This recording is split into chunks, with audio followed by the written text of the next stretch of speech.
pagi, kembali lagi bersama saya Hanafiadi. Apa kabar Indonesia sekarang? Virus corona mengancam perekonomian Indonesia. Pemerintah pun menyiapkan insentif untuk mengamankan perekonomian dalam negeri. Penyebaran wabah COVID-19 yang begitu cepat di negara Republik Indonesia tentunya memberikan pengaruh bagi perekonomian di Indonesia. Lonjakan jumlah penderita dengan fatality rate yang tinggi dalam sebulan terakhir sangat mengkhawatirkan. Respon pemerintah dan masyarakat yang melakukan upaya pencegahan seperti penutupan sekolah, work from home khususnya pekerja sektor formal, penundaan dan pembatalan berbagai event-event pemerintah dan swasta, membuat roda perputaran ekonomi melambat. Dalam rangka menahan dampak dari gempuran pandemi virus corona, pemerintah memberikan banyak fasilitas yang bisa dimanfaatkan oleh masyarakat maupun dunia usaha.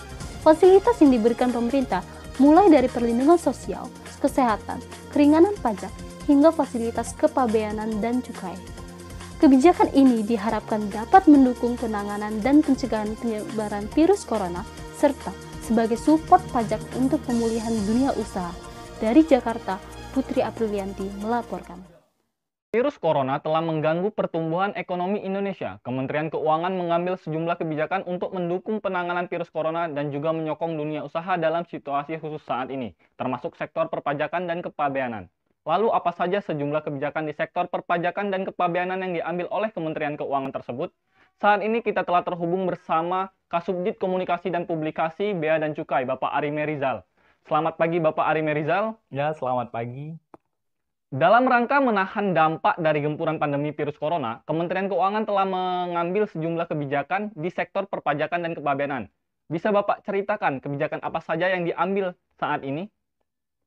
Baik, saat ini pemerintah melalui Kementerian Keuangan sudah menetapkan dua arah kebijakan besar untuk periode khusus ini. Pertama ialah kebijakan berupa dukungan fiskal untuk mendukung berbagai upaya penanganan dan pencegahan penyebaran pandemi saat ini. Dan yang kedua, kebijakan berupa dukungan pajak untuk pemulihan dunia usaha. Untuk arah kebijakan yang pertama, pemerintah melalui Kementerian Keuangan telah merilis PMK nomor 28 tahun 2020 tentang pemberian fasilitas pajak terhadap barang dan jasa yang diperlukan dalam rangka penanganan pandemi coronavirus disease 2019. PMK ini mengatur pemberian insentif yang digulirkan antara lain berupa pembebasan PPN, PPh pasal 22 impor, PPh pasal 23 hingga PPh pasal 21. Dan peraturan ini berlaku sepanjang masa pajak dari bulan April hingga September 2020. Melalui PMK ini juga, beberapa jenis pajak itu tidak dikenakan untuk beberapa jenis barang dan jasa. Dengan begitu, insentif ini diharapkan dapat mempercepat upaya penanganan dan pencegahan pandemi yang terjadi saat ini. Sebagai contoh, apabila BNPB membeli barang dan jasa kena pajak sehingga terutang PPN, namun dengan adanya PMK ini, atas PPN yang terutang tadi tidak dipungut atau PPN yang terutang tadi ditanggung oleh pemerintah. Demikian juga dengan pajak penghasilannya. Pemerintah juga memberikan pembebasan pajak penghasilan terhadap PPh pasal 21, PPh pasal 22 hingga PPh pasal 23. Baik, berarti untuk arah kebijakan pertama ini memberikan insentif perpajakan berupa tidak dipungut PPN dan PPh terhadap beberapa jenis barang dan jasa. Nah, pertanyaan saya, barang dan jasa yang tidak dikenakan pajak oleh PMK 28 ini apa saja, Pak? Baik, tentunya barang dan jasa yang dimaksud di sini ialah digunakan dalam rangka penanganan dan pencegahan virus corona. Adapun beberapa jenis barang dan jasa yang diberikan fasilitas ialah seperti obat-obatan, vaksin, peralatan laboratorium, alat pendeteksi, alat pelindung diri atau APD, terus alat-alat untuk keperluan pasien, dan peralatan lainnya yang diperlukan BNPB atau instansi pemerintah lain, RS rujukan, atau pihak lain yang ditunjuk BNPB atau RS yang digunakan untuk melakukan penanganan pasien corona.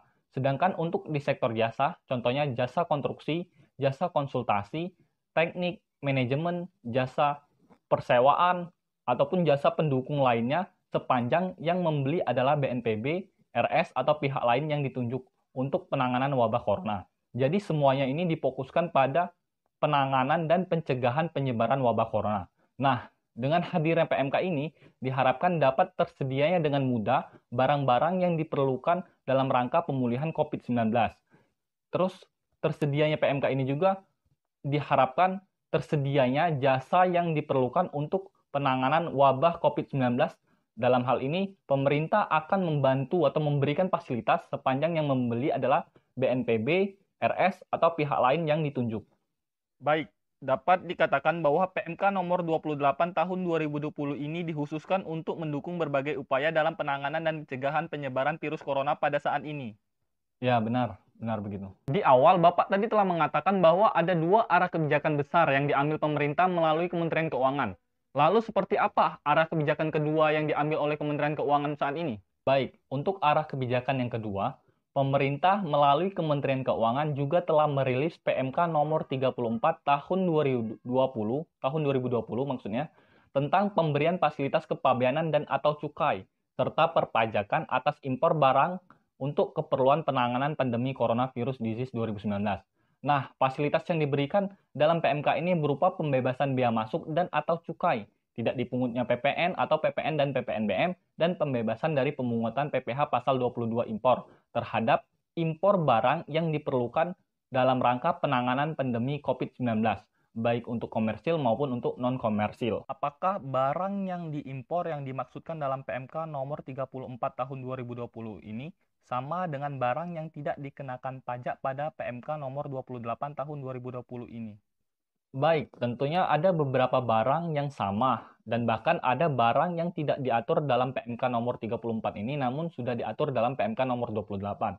Untuk jenis barang yang diberikan fasilitas pembebasan dalam PMK nomor 34 ini seperti hand sanitizer, test kit, reagen, virus transfer media, obat dan vitamin, peralatan medis, dan APD. Nah, terhadap barang yang tidak termasuk skema barang dalam PMK nomor 34 ini, maka dapat diberikan fasilitas seperti dalam PMK nomor 28 untuk pembebasan PPh pasal 22 impor.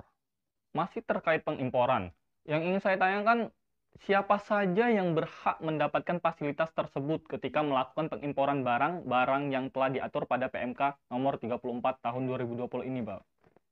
Baik, fasilitas dalam PMK nomor 34 ini diberikan secara meluas, tidak hanya untuk pemerintah daerah, pemerintah pusat, dan BLU saja, tapi sekarang sudah bisa dinikmati juga oleh perusahaan-perusahaan yang melakukan impor alat kesehatan. Apakah fasilitas ini diberikan hanya dalam tujuan non-komersil saja, atau sudah mengakomodasi terhadap tujuan komersil juga, Pak? Ya, sebelumnya kita terbatas pada tujuan non-komersil saja. Namun dengan hadirnya PMK nomor 34 ini, kami berikan pembebasan termasuk ke tujuan komersil. Misalkan importir umum melakukan impor APD untuk dijual di pasar. Pemerintah memberikan relaksasi tambahan dengan harapan harga yang ada di pasar, kalau memang ada yang beli, kan relatif bisa ditekan dan terjangkau oleh masyarakat. Apakah ini akan berjalan efektif sesuai dengan yang kita harapkan, Pak? Baik, tentunya agar apa yang menjadi tujuan bersama dapat tercapai dalam kondisi seperti ini, maka perlu koordinasi semua pihak untuk mewujudkannya. Kita telah menerbitkan kebijakan untuk memberikan kemudahan bagi kita semua dalam rangka bersama-sama mengatasi kondisi pandemi saat ini.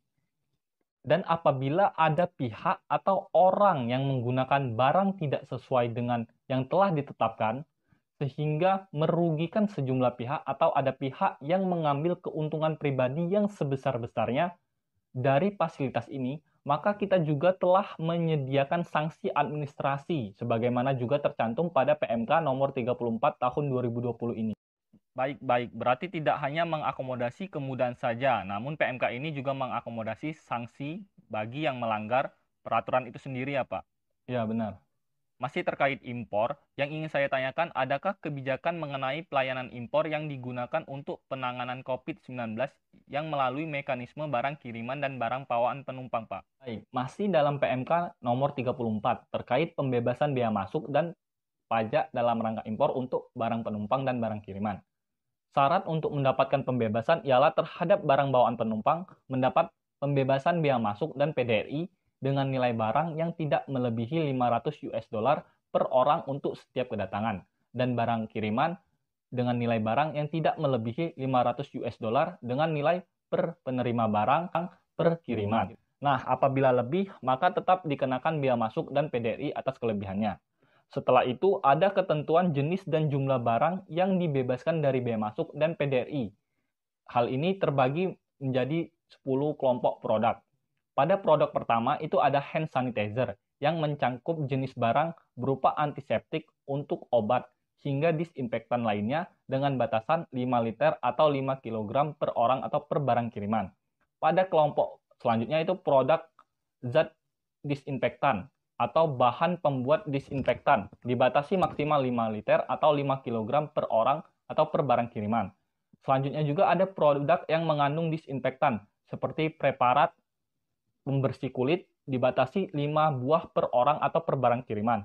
Pada kelompok produk rapid test dibatasi 50 buah per orang atau per barang kiriman. Demikian pula pada PCR test atau reagen untuk analisis PCR yang juga dibatasi 5 buah per orang atau per barang kiriman. Kelompok produk yang selanjutnya itu virus transfer media dibatasi 500 buah per orang atau per barang kiriman, sedangkan Dacron swab dibatasi 100 buah per orang ataupun per barang kiriman. Sementara itu, bawaan atau kiriman masker dibatasi 500 lembar atau 10 kotak per orang atau per barang kiriman, dan pakaian pelindung dibatasi 20 buah per orang atau per barang kiriman. Adapun kelompok produk sarung tangan, itu sarung tangan bedah maksudnya, dari karet dibatasi 50 buah atau 10 kotak per orang ataupun per barang kiriman. Khusus barang kiriman, penerima barang kiriman wajib menyerahkan NPWP untuk mendapatkan pembebasan bea masuk dan pajak dalam rangka impor. Baik, Pak. Berarti hal tersebut juga sudah diakomodasi pada PMK nomor 34 tahun 2020 ini ya, Pak?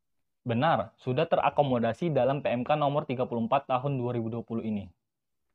Baik, Pak. Untuk pertanyaan terakhir, apakah harapan pemerintah dari dua kebijakan yang telah diambil oleh Kementerian Keuangan ini, Pak?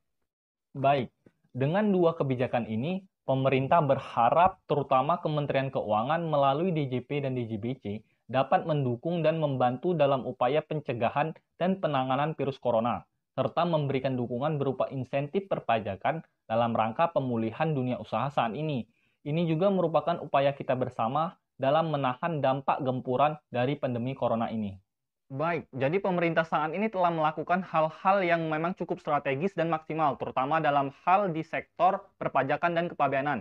Hal ini bertujuan agar Indonesia mampu menahan dampak dari gempuran virus corona. Begitu ya, Pak ya? Ya, benar begitu, Mas. Baik, terima kasih Pak Ari Merizal, Kasubdit Komunikasi dan Publikasi Bea dan Cukai, telah bergabung bersama kita pagi ini di Apa Kabar Indonesia Sekarang.